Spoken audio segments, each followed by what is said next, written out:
440 কোটি টাকা রয়েছে এই তিনটে ব্যাংক অ্যাকাউন্ট মিলে।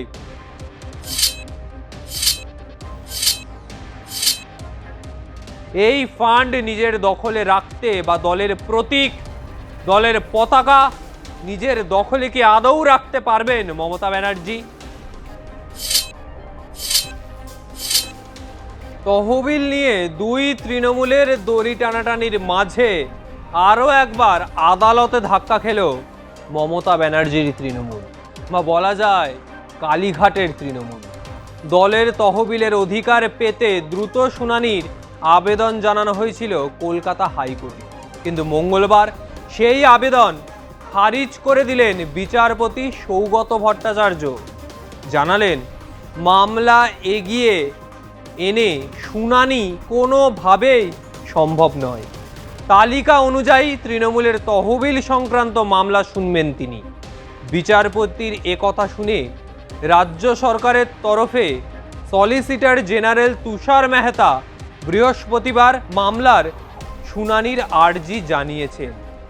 কালীঘাট থেকে বিচ্ছিন্ন হয়ে ঋতব্রত বন্দ্যোপাধ্যায়ের নেতৃত্বে যে তৃণমূল গড়ে উঠেছে, বা বিদ্রোহী শিবিরের যে তৃণমূল জন্ম হয়েছে, যে তৃণমূল কংগ্রেস প্রতীক ও তহবিলের দখল নিয়ে দড়ি টানাটানি করছে, মমতা ব্যানার্জি তৃণমূল তৈরি করলো, তৃণমূলের তহবিল লুট করবে ঋতব্রত। কোষাধ্যক্ষ অরূপ বিশ্বাস দলের সমস্ত অ্যাকাউন্ট ফ্রিজ করার আবেদন জানিয়েছিল ব্যাংকে, যাতে কোনো পক্ষই সেই তহবিল ব্যবহার করতে না পারে। তার আবেদন মেনে তৃণমূলের 3টি ব্যাংক অ্যাকাউন্ট ফ্রিজ করা হয়েছে। মোট 440 কোটি টাকা রয়েছে এই 3টে ব্যাংক অ্যাকাউন্ট মিলে। এই টানাপোড়েন গড়ায় আদালত পর্যন্ত। কলকাতা হাইকোর্টের বিচারপতি সৌগত ভট্টাচার্যর এজলাসে মামলাটি চলছে।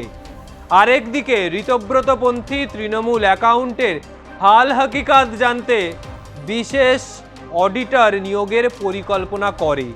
সোমবার মামলাটির দ্রুত শুনানি চেয়ে আবেদন জানানো হলে বিচারপতি ভট্টাচার্য জানান, পার্টি হিসেবে ব্যাংক কর্তৃপক্ষ, পুলিশ ও রাজ্য সরকারকে যুক্ত করে তাদেরও নোটিশ দেওয়ার নির্দেশ দেন বিচারপতি।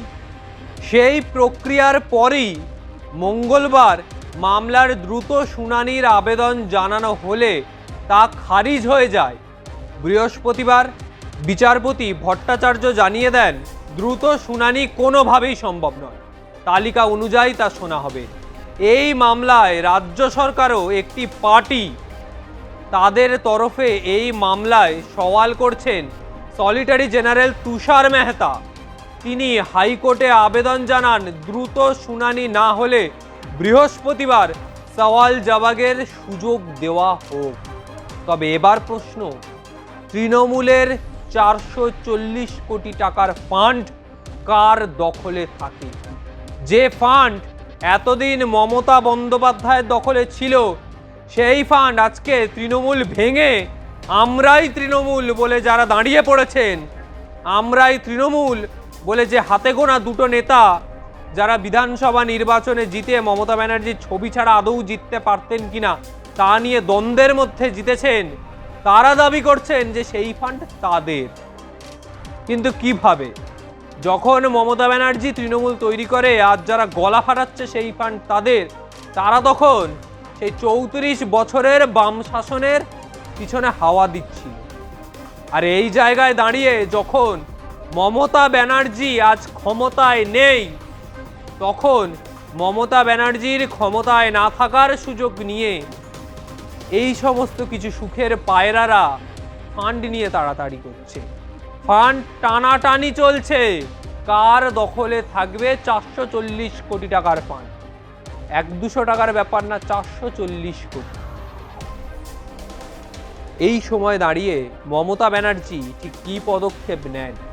এই ফান্ড নিজের দখলে রাখতে বা দলের প্রতীক, দলের পতাকা নিজের দখলে কি আদৌ রাখতে পারবেন মমতা ব্যানার্জি, নাকি ঋতব্রতর দখলে চলে যাবে তৃণমূলের প্রতীক এবং ফান্ড?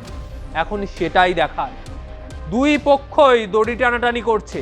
কেউ এক চুল জমি ছাড়তে নারাজ, কেউ চাইছে না নিজের হাত ছাড়া করতে এত বড় অঙ্কের ফান্ড কোনোভাবেই কেউই হাতছাড়া করতে চাইছে না। ফলে তৃণমূলের অন্দরে যে টানাপোড়েন চলছে তা একেবারেই স্পষ্ট। আগামী সময়ের রাজনীতিকে, বাংলার রাজনীতিকে অত্যন্ত গভীরভাবে প্রভাবিত করবে। ফলে আজকের মতো বিদায় নিচ্ছি। ভিডিওটা ভালো লাগলে অবশ্যই লাইক কমেন্ট করুন, চ্যানেলটি সাবস্ক্রাইব করুন, আপনার মতামত জানান। আগামী সময় আর কোন কোন বিষয়ে ভিডিও দেখতে চান অবশ্যই জানাবেন। নমস্কার।